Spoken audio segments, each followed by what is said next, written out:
โตน่ะได้แต่จับเขารถนั่นแหละไม่ได้จับมือเขาหรอกอ่อนน้องกระบาดนะเฮียแล้ว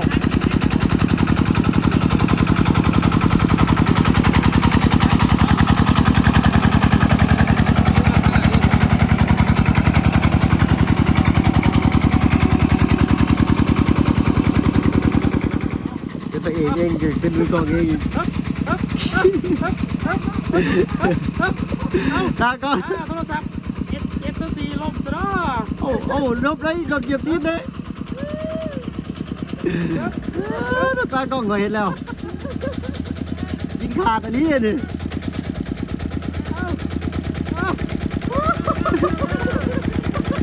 ทางลูก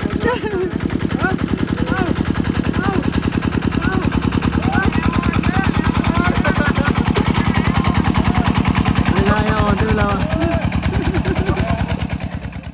พี่หน่อยเนาะตัดภาพมาบานนี้กับต้มไก่กับเซฟชิ้นเป็นทีเรียบร้อยเนาะไปได้ไหมวะใส่แสบอยู่เนาะเค็ดติดใจอิ่มแล้วหนังสดเมื่อกี้นี่พี่หน่อยเนาะเอา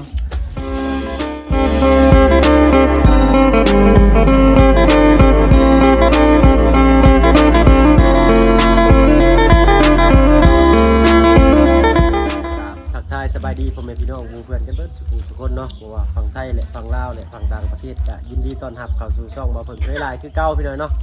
มื้อนี้เนาะเฮาก็ไทยให้ไทยนาเสร็จสิ้นพิธีเรียบร้อยเนาะทางน้องซ้อนเพิ่นมาซ้ำท้ายให้มื้อนี้เนาะก็ตามสัญญาไว้พี่น้องเนาะน้องซ้อนมาเล่นแม่นน้ำนี่สิต้มไก่สู่กินเนาะบ่เพิ่งบ่ได้ต้มดอกให้น้องต้มให้เนาะ กับทางลุงจอยเพิ่นพี่น้องเนาะสบายดีป้าลุงอยู่น้องซ้อนน่ะสบายดีเจ้าเนาะนี่แหละคนต้มไก่นี่แซ่บอยู่บ่จ้าเนาะแซ่บอยู่บ่บาดีแซ่บเนาะแซ่บอยู่บ่เอ้ามันกินชำลีอันนี้แซ่บแล้วเรียนถุงค่ะชดจะไม่ต้องชอนนี่แฮนเบรกย่อเบรกนี่เบรกนี่ฮะเบรกนี่นี่ก็ได้แล้วมาตำกันจากบ้านนึงเยิ่มเนาะต้มไก่ก็อร่อยเหมือนกันนะเนี่ยว่าผมด้วยพอเป็นอยู่บ่ลืมนะต้มไก่ก็อร่อยเหมือนกันเลยเนี่ยนะเดินไปน้ำตกคำนี่โดยเป็นกินข้าวมาเจอหน้าเพื่อหน้าบาบุญผมบาบุญนั่นไปยังกินมาเนี่ยกินแกงมาไหมใส่ดุกหมูใส่เพิ่นใส่ปลาแดกน้ำอยู่บ่แซ่บอยู่บ่น้องแซ่บเนาะบ้านเราบ่ใส่ปลาแดกเว้ยเพิ่นบ่มากินใส่ปลาแดกแต่ว่าตำบักหุ่งนี่ใส่ปลาแดกน้องมันก็นี่พาน้องเพิ่นออกไปตัดผมห้านหนึ่งนั่นเพิ่นยิ่งตัดน้องเพิ่นบ่ตัดเนาะบ่กล้าตัดห้านที่2จุเพิ่นพากันนั่งกินดื่มกันหั่นแหละเพิ่นเลยบ่ตัดเนาะในโรงเรียนนะว่ะแล้วชาติบาดไปคัดกรองอยู่ไหนว่าโอ้ยกินในใจคือบ่อื่นแน่ว่าขับรถเข้าไปจอดปานนั้นน่ะน้องๆสอน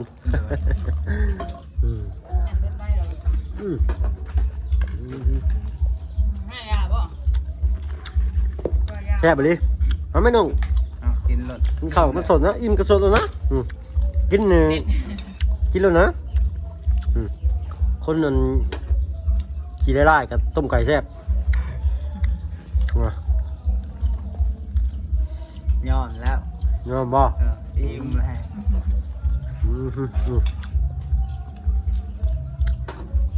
วต้องนั่งอยู่นี่บ่มีเตาไฟก็บ่ต้องเสียมีคนเปิดเพลงให้ฟังเดี๋ยวพี่น้อยเนาะตึ้มอยู่จะคิดได้หรือบอกคลิปบ่เพิ่งช่องคลิปนี่พี่น้อยเนาะโดยโอ้ทางป่ามันไปหวานเข่าละ ดีเนี่ยแต่น้องซ้อนเพิ่นว่ามาเลยลงไทยเลยเพราะตอนนั้นก็ยังบ่แดดแบบว่าอบอ้าวปานนี้พี่น้องเนาะกำลังอันแดดแบบว่าแห้งอยู่ตอนนี้ก็ก็อยากกินหยังอีกน้องซ้อนนี่โคกเนาะ อยากกินยังกินแล้วจักกินอะไรยัง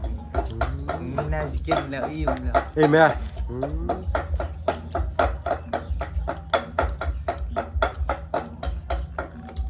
มูนเมนูตำเห็ดได้ใส่ซีมตำเห็ดอีกเพื่อนซ่าลูกทางลุงจอยตำเห็ดปวกตำมุนเบิดเลยบ่ลูกตำมุนเบิดเลยบ่ว่าใช่น้องซ้อนเบิ่งเห็ดปวกเพิ่นเคยเห็นอยู่บ่ เห็นแล้ว อันนะ ฮะ ตามกินแล้ว ชิมเมาเนาะมื้อน่ะเป็นได้ต้มมึงสุดยอด ยอด เนาะเคยกินจักเทื่อต้มมึงนี่ พวกเราเดียว เห็ดปวกดอกเดียว ดำกองไม้ปะ พวกรู้ว่าไม่ได้ใช่ลายแล้ว เนาะ พวกได้เรา10 โลเนี่ย เอาวะ โดยหลายบ่อันไปหาเห็ดเหมือนกันหรือว่าคนเอาเบิด โบได้เนา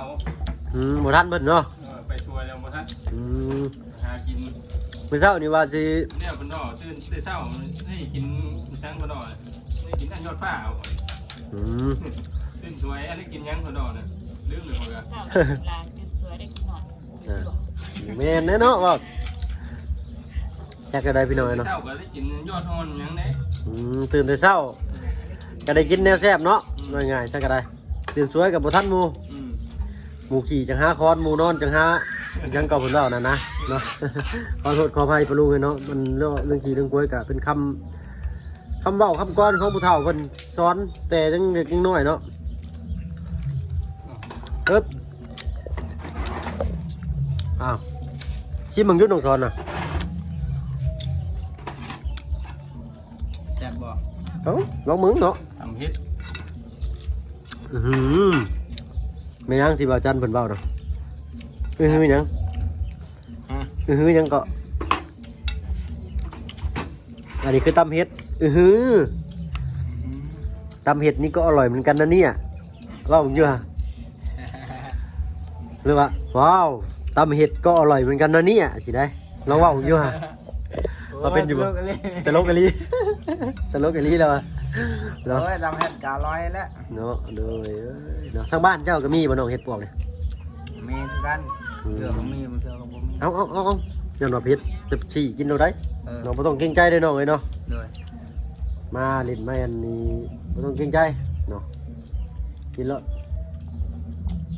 อ๋อโตเบิดคลิปนี้เนาะ เตือนภัยเปิดเพลง จังว่าเปิดบักดังๆเอาแม่ลุงเอามามาสิยืนมายังทางนี้เอา ให้เรากินรถ หอมห่อยๆพี่น้อยเนาะลุงจอยนี่ก็เฮ็ดของกินเก่งเฮ็ดกินแซ่บเนาะคนขี่ไล่ๆนี่ก็ทั้งน้องชายนี่ก็คนขี่ไล่ๆเฮ็ดของกินแซ่บคือกันเนาะ เนาะส่วนมากทางบ้านเฮานี่ผู้ชายนี่สิเฮ็ดกินได้หลายเนาะเพราะว่าคันว่าเป็นเคยนี่สิเฮ็ดกินเป็นโลดเนาะลุงเนาะเพราะว่าไปซอยแก้วซอยดองบ่ขางัวขาหม้อบ่หรือไปซอยหั่นส่งหั่นชิ้นนี่เพิ่นก็สิเก็บเกี่ยวประสบการณ์มาจากหั่นแน่พี่น้อยเนาะเอาเด้อมื้อนี้ซุ่มนุ่มเคยเด้อเพิ่นว่าเนาะก็เลยได้มาติดตัวมานำเนาะน้องช้อนอยากกินหยังน้องช้อนบอกให้มึงด้วย เป็นพิเศษบ่เรา อยากกินยังพิเศษ เนา เนี่ย ะอยากกินกล้วยอยู่เนาะเอากล้วยมาขายแล้วยากอีกแล้ว ลาบควายบ่โอ้ย มาขายกินยากอีกเนาะ เนาะ ควายพี่ทำเนี่ย โอ้อยู่ทางบ้านเท่านี้ควายนี่ก็บ่จากมีได้ควายนี่เนาะ เพิ่นแหละ เนาะขอโทษขออภัยปะลุงเนาะบางทีทางเฮาเว้าควายนี่จักสิบอกไม่ได้ให้มันถึงนะพี่น้อยเนาะมันอยากแบบบ่สุภาพเนี่ยเด้อพี่น้องเนาะก็ขอโทษขออภัยแต่ทางบ้านเฮาเพิ่นสิชินกับการเว้าควายเนาะควายหรือว่าควายอันนี้เว้าบ่ถึกกันนี่ ควาย มันต้องออกคำว่า มันถือกับ ควายมันจะมีวอแวนนำไปหน่อยเนาะแม่นบ่อย เนาะขอโทษขออภัยน้ำลายพี่หน่อยเนาะเอาแต่ละภาคก็ใส่คำศัพท์และว่าจ้าก็สีแตกต่างกันออกไปพี่หน่อยเนาะคือเสาแท้น้องสอนเพลงบ่ถูกใจนะชมตามเบิ่งนี่ น้อง แม่เราบ่อยากเมื่อบ่จักว่าเราสิเบิดเดิน ๆเจ้าโอ้ยจังว่าเราจากเมื่ออะไรบ่จักเนาะ ให้หน้าตะกร้าก็แล้วบ่เลยเนาะเดี๋ยวนี้ FC โทรมาหาเราหลายเดี๋ยวนี้เนาะเนาะก็โดยนี่ลมเลยแล้วบ่เลยได้เนาะลุงให้หน้าตะกร้าเฮานี่บ่เหลือจังไห้เลย เดี๋ยวเรามาตากก้าเนี่ย ตะกร้ายาวแล้วก็ลกกร้าแล้วก็ ด ไทยบ่ได้ไทยหุดได้ตัวนี้ไทยดำเลยเนาะ ไทยดำเลยเราจะดำ หาบกล้าลุงพุ่นบ่ แถบไปพวกนี้มันหน่อยโอ้ บ่ น่าได้อยู่ พี่หน่อยเนาะ ส่วนมัน ผู้หาบลงเลยเที่ยงนั่นไปอีกพี่หน่อยเนาะ ำตามเลยนี่ อ๋ เราพูด อตัวประมาณ800กว่าเมตรเกือบ1กิโลพี่หน่อยเนาะตามว่าตามตาเบิ่งได้เนาะ ไปได้สิมันทำเลยไปเบื่อแล้วฮะ ช่วยน้องช้อนน้องคือซึ้งได้บัดนี้เห็นแล้วบ่น้องลูกไงนะเห็นตะแพงอยู่บ่เห็นแล้ว ไปแล้ว คือไผนี่คือไผนี่เบิ่งลูกข่อยกันแน่มึงเล่าอยู่ ดูจ้าเพิ่นแน่เลย จ้าจ้ะ ดูจ้าเพิ่นจะเคยเห็นเพิ่นบ่ เบิ่งสายตาเพิ่นดู เคยเห็น แก ดูแก่ เนาะ แน่เลยลูก รอเลยเนาะน้ำเนาะ ผู้หญิงหรือผู้ชายจ้ะวะบ่ฮู้บ่จะตามจะเบิ่งเจ้าผู้หญิงหรือผู้ชาย คือผู้หญิง ลูกกับเพิ่นผู้หญิงได้นี่เนาะน้องอินเตอร์อันนี้เนาะ พ่อกับแม่คือไผคือไผหน้าคือไผ มูจัก บ่ฮู้จัก ดูไป หน้าเพิ่นนี่คือไผ คือกันหมด คือกันเบิด เลย อ้าวคันเว้าว่าคืออันคันเว้าว่าอันจักคือไผนี่หัวอยากมีเรื่องกับมันเมียโดดนะพี่น้อยเนาะ นั่นล่ะจะอยากคือไผ คือไผ จมูกพ่อ จมูกพ่อเนาะ หน้าตาแม่ หน้าแม่นบ่ลูกล่ะยิ้มไปบาดหนึงนะเดี๋ยวตาแม่เนาะตาได้แม่จมูกได้พ่อ นี่ว่าคือพ่อบ่ได้แหละ เนาะตอนยังน้อยนี่สิคือพ่อได้ผู้หญิงนี่เนาะเพราะว่าเป็นจังซั่นอยู่แล้วเนาะเท่าเบิ่งใน TikTok ดอกเนาะเบิดได้บ่ต้มไก่นั่นยังบ่เอาได้ข่อยบ่ได้ข่อยหิวปานใดเลยได้นี่เอาได้เอาอีกบ่ต้องสอน ยาและอีเนี่ย อิ่มแล้วโอ้เนาะอิ่มก็สดไปแล้วนะเนาะ ก็ได้เสียงามเลย เสือเบาจันเพิ่นเอามาใหม่เด้เนาะทางลุงเพิ่นเอามานั่นอีกเนาะและก็มีแต่ไว้ใส่ยามานั่นโอ้งามเลยผ้านี่พากันเป็นเลือกเสื้อมีเสื้อแขนยาวกับแขนสั้นบ่ต้องสอน โดย ได้แค่สั่นเนาะข่อย ข่อยอยากได้ทั้งแขนยาวแขนสั้นจักลุงเพิ่นสิให้หรือบ่ ขอมแล้วก่อนดิ ต้องขอนำเราก่อนเนาะ 4เมตร ก็เป็นแล้วเนาะเพิ่นให้ซื้อก็เอาเพิ่นบ่ให้ซื้อก็เอา เนาะอื้อหือ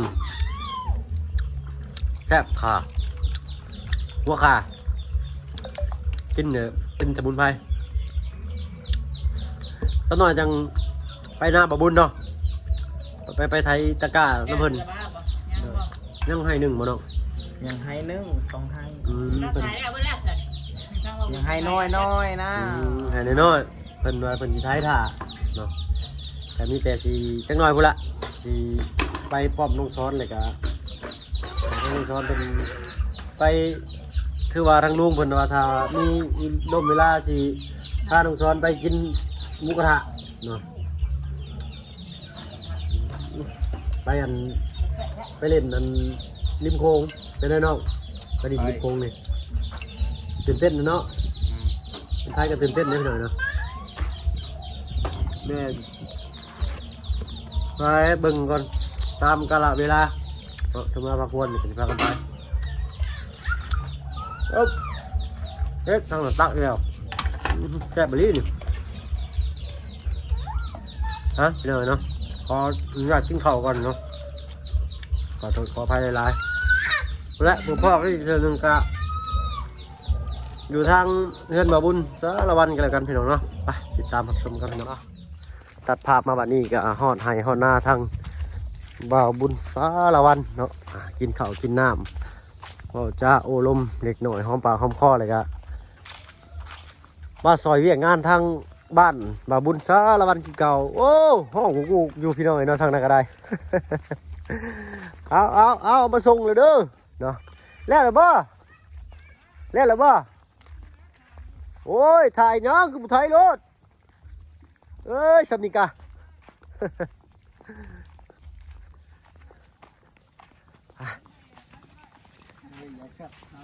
ี๋ยวส้นเขาเด้อเราว่าเราญาติงัวหน่อยเนาะ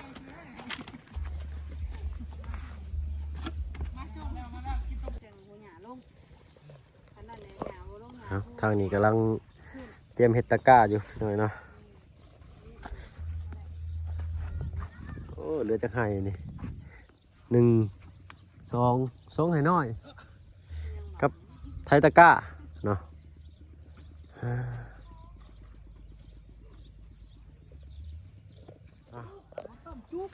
เอาอันทางน้องซ้อนมาฝากต่อให้ทางบ่าวบุญโยนไปโยนมาพี่น้อยเนาะ เนาะเอ้ยทางเพิ่นก็สิไถตะกร้าต่อทางนั้นเฮ็ดแล้วพุ่นขอบมุกขอบใจทางน้องซ้อนหลายๆที่เพิ่นไปซอยพี่น้อยเนาะมื้อนี้ก็ได้ทางบ่เพิ่นก็สิขอตัว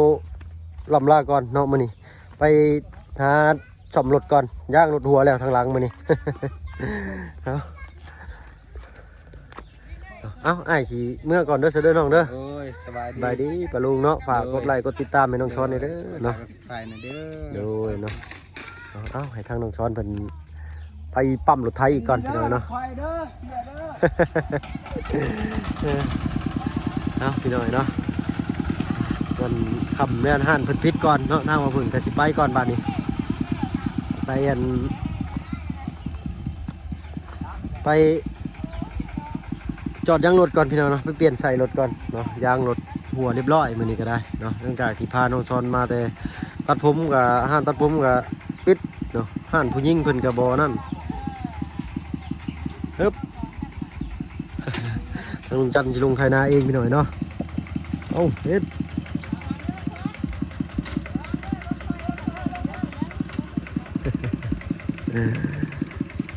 ไปพี่หน่อยเนาะ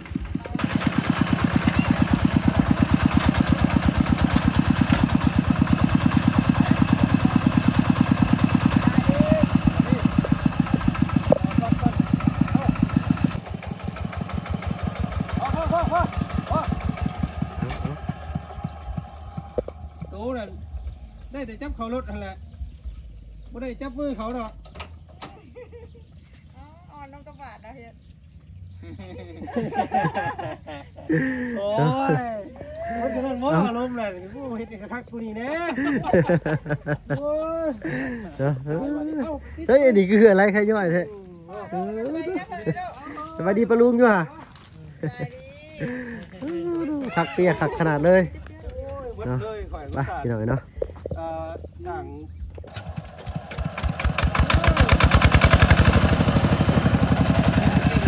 ไปพี่หน่อย ได้แล้วเราลุงจันเราลงมือเองพี่หน่อยเนาะโอ้ยใส่แว่นดีเนาะถอดได้กว่าแว่นนะ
ตัวเองเป็นมือกองเอง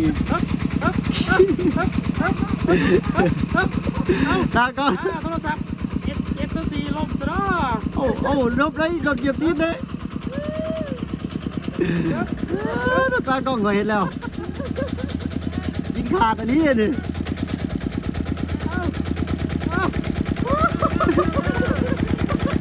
ทางลูก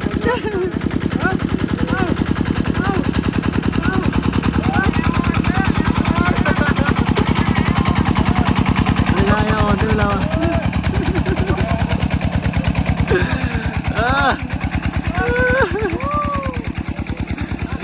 เอาพี่น้อยเนาะก็ถือว่าเป็นสีสันเนาะเห็นงานกับเมื่อยแล้วก็มีหอยยิ้มก็มวนซื่นพี่น้อยเนาะ